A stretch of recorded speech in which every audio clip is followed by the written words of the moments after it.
والسلام عليكم dhalinyaro waa in salaamay codka kor uma qaadi karo waxaan rabaa inaan la wadaago nimayo rag economy aha way ila soo hadleen waxay dhaheen shajaaco adigii ragga dhalinyarta teamkaaga waxaa jamjam iyo qubqub ka yeersinaysaa waa aragnaa waxaa malamalaynaysaa waxaad habaynaysaan waa aragnaa waxay sameeyeen saaka aroortii 5 galabnimo 5 aroornimo markay ahayd adiga waxay qariyeen kaalmihii way qariyeen qofku kaalinta ku jiro ma ogaanayo waxay dhaheen haye ma waxaasaa keenteen inaad aadaaniin saddexda maalin ugu dambeeyay video hore baan ka hadlay waxay dhalinyaro ha degdeginina labada maalin ugu dambeeyay sugeynaa dhig hadhow kaalma ugu sareeyay dadka ku jira iyo meelahaas aan galeynaa marka waynu ku fahmay laakiin dhalinyaro economy ma oga inuu jaajuus igu dhex jiro jaajuus dhan inaan ku dhex beertay maba ogaba hadda waxaan ka daba geenayaa mowduucyo badan oo muhiim ah inii sheegaya wax badatay adiga ma tiidin karo waxaan ka bilaabaynaa Ronitri goorma la soo fasaxaya dhalinyaro badan baa ay weydiiyay shaqo Ronitri goorma la soo fasaxaya sidoo kale yaa u gudbiyay Ronitri qof kasta oo ciyaaro ma u gudbiya dhalinyaro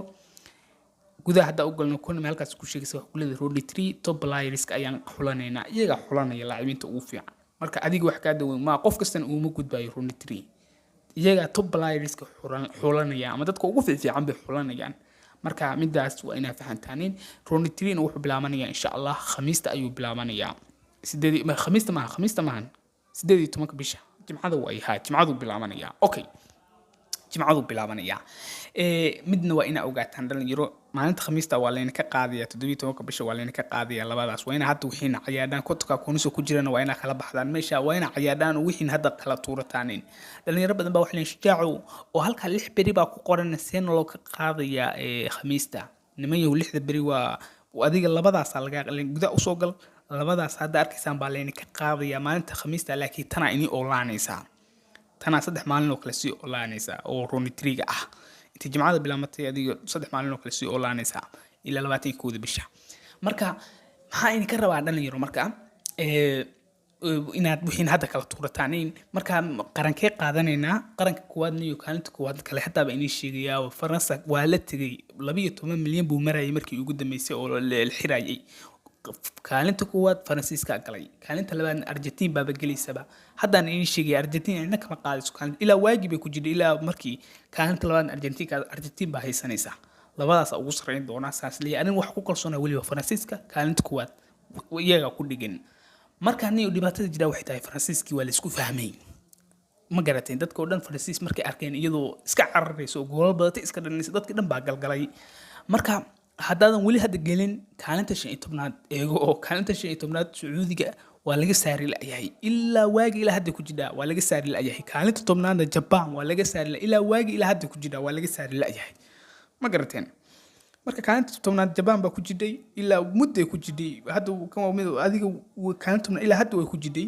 markii la xiraayay ilaa markuu bilaamanay xataa way ku jiday sidoo kale Sacuudi Arabigana kaalinta 15aad kama aysan dhigeen marka waxaan isleeyahay labadaas oo ku dhamaysanaya boosaskooda maybe in laga qaado boosaskaas ku dhamaysanayaan baa isleeyahay de ma qaan kulay Faransiiska hadaa rabto wax 100% la hubo Faransiiska iska qaado hadii kalena Japan qaado hadii kalena Sacuudi risk ku qaado ma garateen laakiin waxaan ku kalsoonahay hal waxa ah Faransiisku kaalinta kuwa saas ku galay oo billahi tawfiiq cid ka qaadis kaalinta kuwa ma jidho laakiin madana waxaan isleeyahay niyo okay kaalinta kuwaad uu galay aniga kaliya dadka dhan waa fahmeen kaalinta kuwaad galay dadka dhan baa iska gelgelaya marka khalaas dadka dhan baa galay si lacag halka uga helaan marka lacagti waa yaraanaysa ilaa dadka haday bataan Sacuudi Arabiga riski baan ku qaadan lahaa wallahi marka adiga yaqaan okay mawduucan waa ka hadlaysa waxaan rabaa oo kale inaan ka hadlo dhalinyaro waxaan rabaa inaan ka hadlo goorma lacagta la bixinayo oo shajaaco lacagtana nafta noo keenteen waxaan goorma la bixinayaa waxa kan goorma la bixinayaa naf baa noo keentay maalin kasta lacag baa la bixinayaa waqtiga la bixinayo ma naqaan goorma waxa la bixinayaa dhalinyaro 21 bisha 10aad buu dhamaan doonaa ma garateen wixii ka dambeeya insha Allah hadiyadaas waa la bixin doonaa خلاص wixii ka dambeeya hadiyada kooniska oo ay bixinaysa 21 bisha 10aad wixii ka dambeeya waa heli doonaa insha Allah waa isniin soo socota waaye marka isniin soo socoto dhamaanaya karta gabigiisaba وبالله توفيق